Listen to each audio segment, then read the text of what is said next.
Pertama adalah identifikasi secara masalah di masyarakatnya ya, atau bisnis problemnya. Pertama, kita menilai di tengah kesibukan masyarakat, khususnya kelas menengah, kadang ketika terjadi suatu insiden kesehatan, perlu penanganan pertama yang harus dilakukan. Salah satunya di bidang informasi. Pertama, penanganan dalam konteks ketika ada keluhan, ada gejala yang terjadi di masyarakat, bagaimana penanganan pertamanya.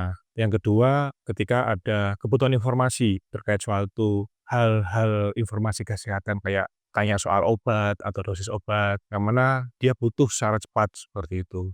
Nah, dari dua problem besar itu, kami menilai kita membutuhkan sebuah teknologi yang mana itu bisa dengan cepat dan dengan mudah digunakan oleh masyarakat, sehingga dia bisa mendapatkan sebuah diagnosa dari kebutuhan medisnya. Terus yang kedua, dia bisa mendapatkan informasi dari kebutuhan informasi medisnya. Selanjutnya kita mengorganisir data yang kiranya bisa menjawab itu, jawabannya, terus informasinya, kita lakukan data acquisition. Ketika data itu sudah siap, kita lakukan normalisasi, kita kondisikan, lalu kita terapkan atau kita implementasikan dengan kita training pada teknologi AI.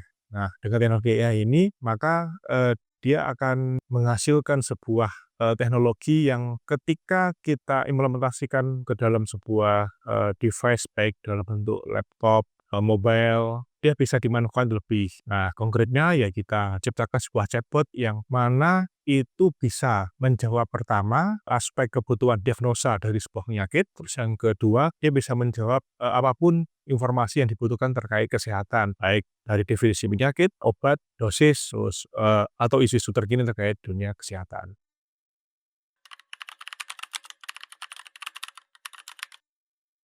Motivasi lainnya yang pertama, kalau kita melihat secara global, AI hari ini akan menjadi sebuah kultur baru bagi masyarakat. Kalau sebelumnya itu orang-orang ketika melakukan hal produktif, itu kan kita mengenal dengan namanya search engine.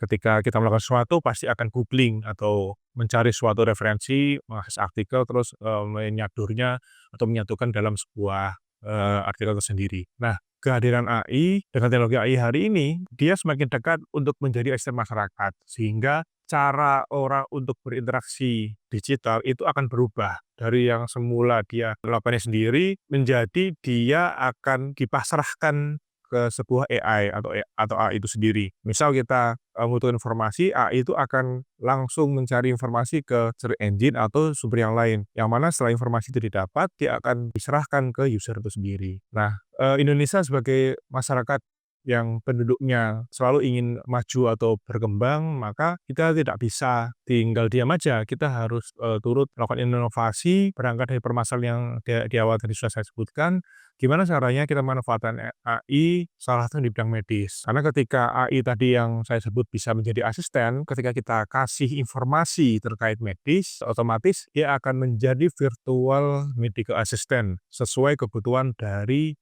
ya masyarakat hari ini resahkan seperti itu.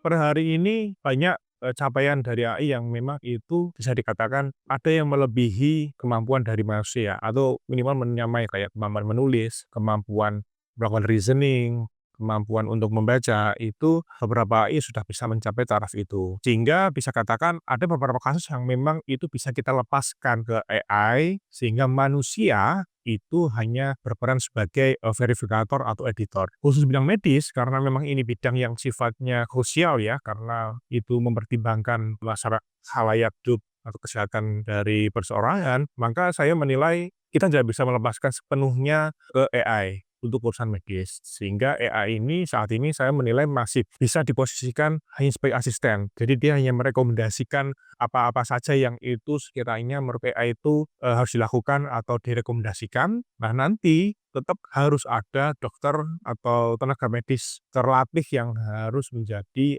verifikatornya. Jadi kalau ditanya soal bagaimana kita melakukan AI untuk medis hari ini ya, saya menilai masih harus menjadi sebuah asisten dari tenaga medis ahlinya.